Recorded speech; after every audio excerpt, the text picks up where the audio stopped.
Այսօր մենք ազդարարում ենք համապետական հանրագրի մեկնարկ հոսանքի սակագինը իջեցնելու պահանջով։ Մի փոքր նախաբան ներկայացնենք, ինչ տեղի ունեցավ դեռևս ցույն թվականի մայիսին Հեթի հայ էլեկտրական ցանցեր փակ բաժնետիրական ընկերության սեփականատերերը Միակի ընթացքում այս սակագինը կուտակված գումարը նվազվի։ Ինչպես սեփականատերերը ճշգրտորեն հաշվարկել էին, երկրորդ կիսամյակում այս գումարը ոչ միայն կրկնապատկվել էր, այլ նաև գերազանցել էր կրկնապատիկը։ Այս պայդրությամբ 6 միլիարդ դրամից ավել կուտակված գումար է առկա եւ եթե կհիշեք, հոկտեմբերի 30-ին Տաշիր կապիտալի կողմից կրկին մուտքագրվեց հանրային ծառայությունները կարգավորող հանձնաժողով դիմում հոսանքի սակագինը իջեցնելու պահանջով։ Այդ ժամանակ մենք ես Մելոյան Գոհարես եւ գործընկերս Արտուր Միքայելյան ներկա ենք եւ ազդարարեցինք, որ հանրային վերահսկողություն ենք մեկնարկում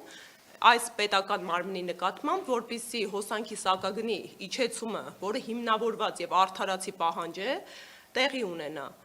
Այսօր դեկտեմբերի 3-ն է եւ մինչ օրս հանրային ծառայությունները կարգավորող հանձնաժողովը այդ դիմումին չի արձագանքել, անպատասխան է մնացել։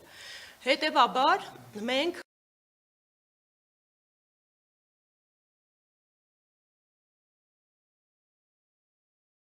Իդեմ մեր ձևով շարժման մեկնարկում ենք համապետական ստորագրահավաք հանրագրի տեսքով։ Հանրագիրը դա 2015 թվականի սահմանադրական բարեփոխումների արդյունքում ձեռք բերված հանրային վերահսկողության եւ հանրային հաշվետվողականության ժողովրդավար կարևորագույն ինստիտուտները կյանքի կոչող մեխանիզմ է, ինքը լավագույն բարեփոխումներից ու ներդրումներից էր մեր սահմանադրության մեջ, որի միջոցով քաղաքացիները կարողանում են իրենց վերաբերելի հարցերով, իրենց կյանքին առնչվող հարցերով պետական մարմիններին դիմումներ եւ պահանջներ ներկայացնել։ Հետևաբար այսօր մենք տալիս ենք այս ստորագրահավաքի մեկնարկը եւ արդյունքում կրկին թիրախային մարմինը, իրավասու մարմինը լինելու է հանրային ծառայությունները կարգավորող հանձնաժողովը, որտեղ մեր պահանջը, դիմումը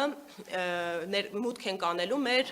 քաղաքացիների ու Հայաստանի Հանրապետության բնակիչների ստորագրություններով։